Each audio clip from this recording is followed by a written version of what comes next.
A wooden boat, a few handmade harpoons, and pure human strength. For centuries, the Lamalera tribe of Indonesia has conquered the ocean. Without steel ships, engines, or modern weapons, they rely solely on courage and ancient craftsmanship to face the giants of the sea, massive whales weighing tens of tons. But have you ever wondered what drives them to continue this dangerous tradition even today? And how can a small island tribe possibly take on the monsters of the deep?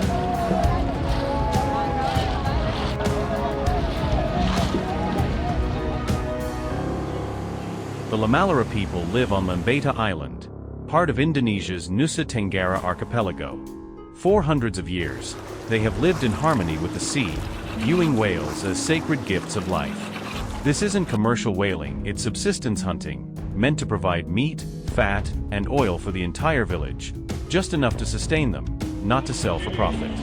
Unlike industrialized nations that once hunted whales with massive ships and harpoon guns, the Lamalera people rely only on wooden boats, handmade harpoons, and sheer bravery.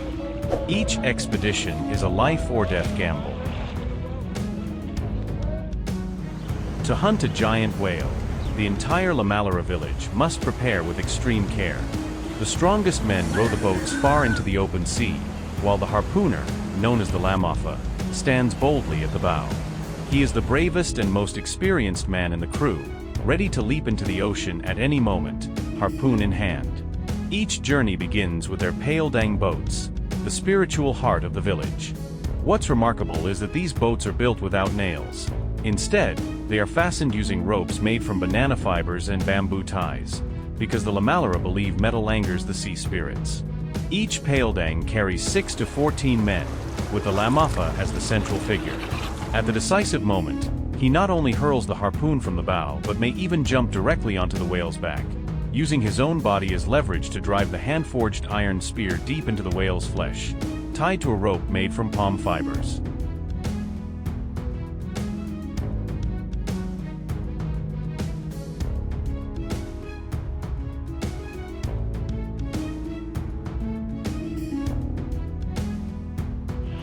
What follows is pure adrenaline.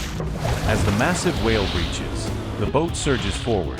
The Lamalera leaps through the air, plunging his harpoon into the creature's body. In that split second, the line between life and death becomes razor-thin. A full-grown whale can weigh tens of tons, powerful enough to capsize an entire boat. After the first strike, the crew must work in perfect synchronization. Some hold the ropes, some steer, others keep watch, all struggling to stay afloat while the whale thrashes, waiting for it to tire out. Some hunts last for hours, in the midst of roaring waves and crashing foam mixed with whale blood, a scene both fierce and awe-inspiring. However, to comply with YouTube's content policy, we've had to blur certain realistic scenes. We kindly ask for your understanding, but it's precisely this raw struggle and sacrifice that reveals the strength, courage, and unity of the Lamalera tribe, who see whales as sacred gifts from the ocean.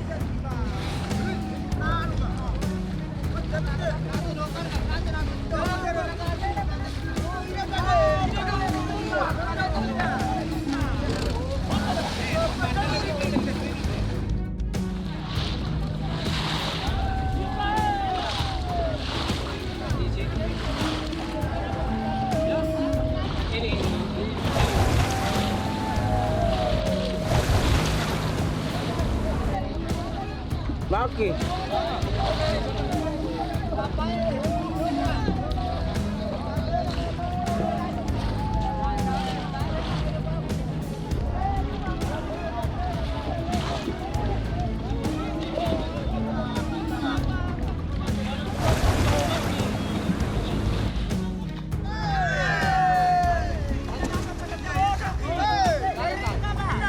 Bapak ambil rapo dulu.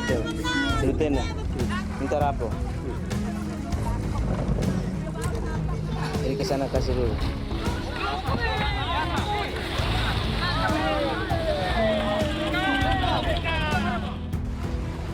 When the whale is finally brought down, the entire village gathers to haul the prize ashore. This is more than food, it's a spiritual ritual. The Lamalera believe the whale is bestowed by the sea, so they divide the meat equally among all families as a symbol of gratitude and unity. The meat is sun-dried, the fat and oil stored in large clay jars as fuel, while bones are repurposed into tools. Not a single part of the whale goes to waste. Today, however, this ancient practice has become a subject of global debate.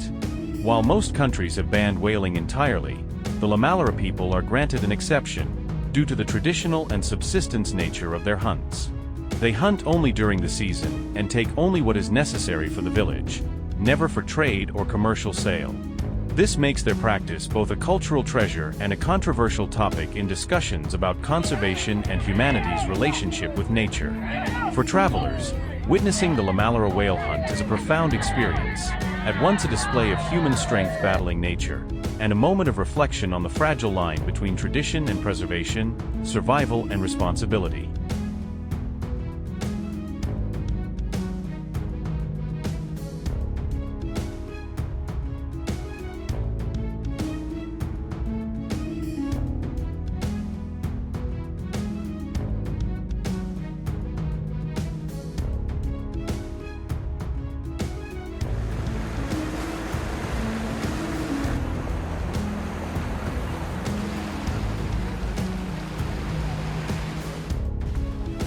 Today, some Lamalera fishermen have shifted to hunting large fish species like rays and tuna to reduce pressure on whale populations. Yet, the traditional whale hunt still endures, a living testament to the resilience of indigenous culture in the face of modern change. It must be said, there are few places left on Earth where people still hunt whales by hand like in Lamalera. It is both a heritage and a survival challenge, and also a story that makes the entire world stop and think.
Hello everyone, and welcome back to ATP Discovery. Can you imagine this? A journey lasting more than 10 days at sea, across freezing waters of 30 degrees C, facing 6-meter high waves and gale force winds, all for one single purpose, to hunt a creature that can be worth up to $2,000 each. That's right, we're talking about the king crab, the legendary monarch of all crustaceans. But will the fishermen's efforts pay off? Let's find out together.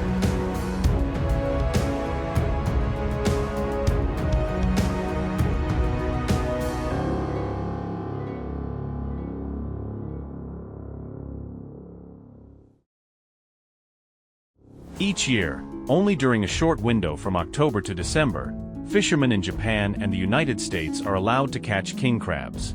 When the season opens, hundreds of boats head out to sea, embarking on their high-stakes mission. The king crab thrives in the icy waters of the North Pacific, especially off the coasts of Alaska and the Bering Sea. These regions have water temperatures that remain near freezing year-round, at depths of 200-300 meters, where sunlight barely reaches. So, catching a king crab is far from easy.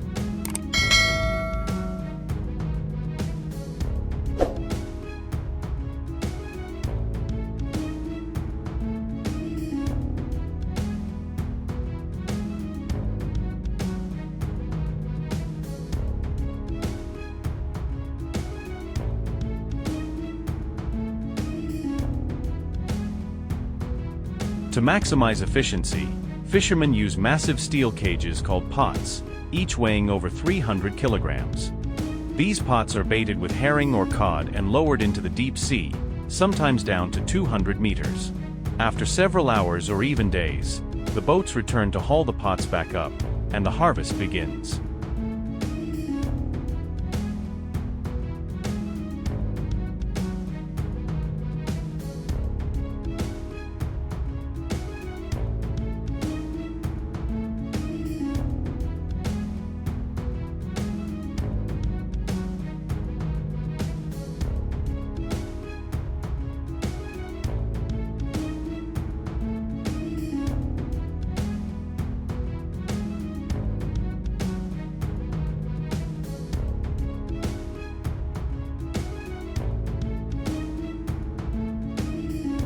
Once the pots are lifted aboard, sorting takes place immediately.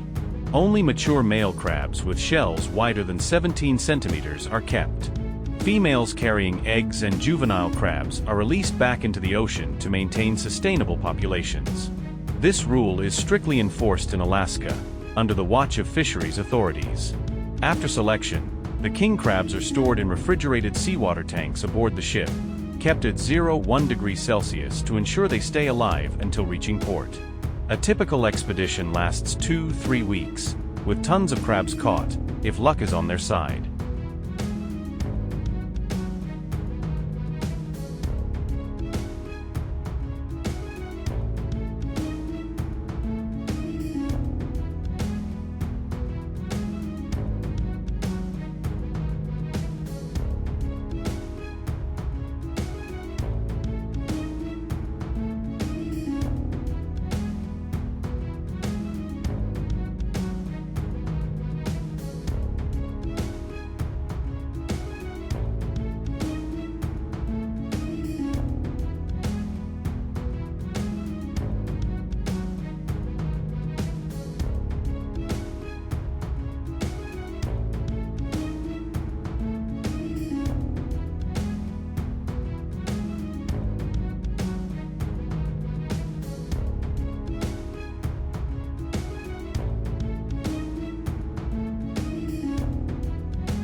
When the ships finally dock, the catch is sent directly to processing factories. Here, the crabs face two possible paths, either shipped live to luxury restaurants worldwide, or flash frozen to lock in freshness. Processing king crab requires extreme precision and care. After cleaning, their long meaty legs are separated, packaged, and sealed to meet strict export standards, especially for demanding markets like Japan, South Korea, China, and the US. Did you know? Each kilogram of fresh king crab can sell for $100, $150, and a single adult crab weighing 4-7 kilograms can fetch $400 to over $1,000.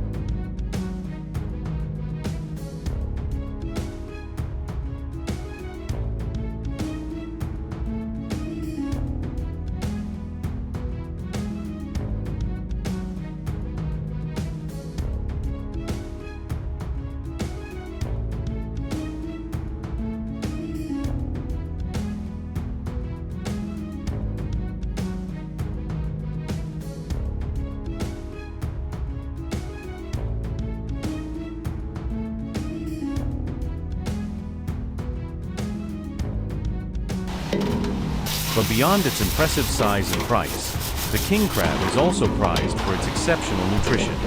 Its meat is rich in protein, low in fat and cholesterol, and packed with omega-3 fatty acids, vitamin B12, zinc, and selenium, all beneficial for the heart, immune system, and brain. The flavor? Sweet, tender, and delicately fragrant, often called one of the finest tastes from the ocean. However, king crab fishing is no easy job. According to reports, it ranks among the most dangerous professions in the world, with high risks of accidents and fatalities due to slippery decks, freezing waves, and heavy gear. But the reward? A single successful season can earn a captain and crew $50,000, $100,000, in just a few weeks. That's why they call it the $1 million crab.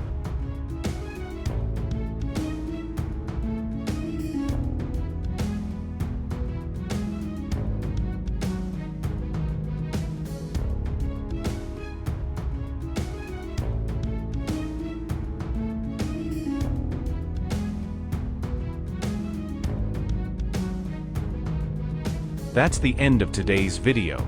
So, what do you think about this incredible king crab harvest? Let us know in the comments below. And don't forget to like, subscribe, and turn on notifications to stay updated with our latest adventures. For now, goodbye, and see you in the next video.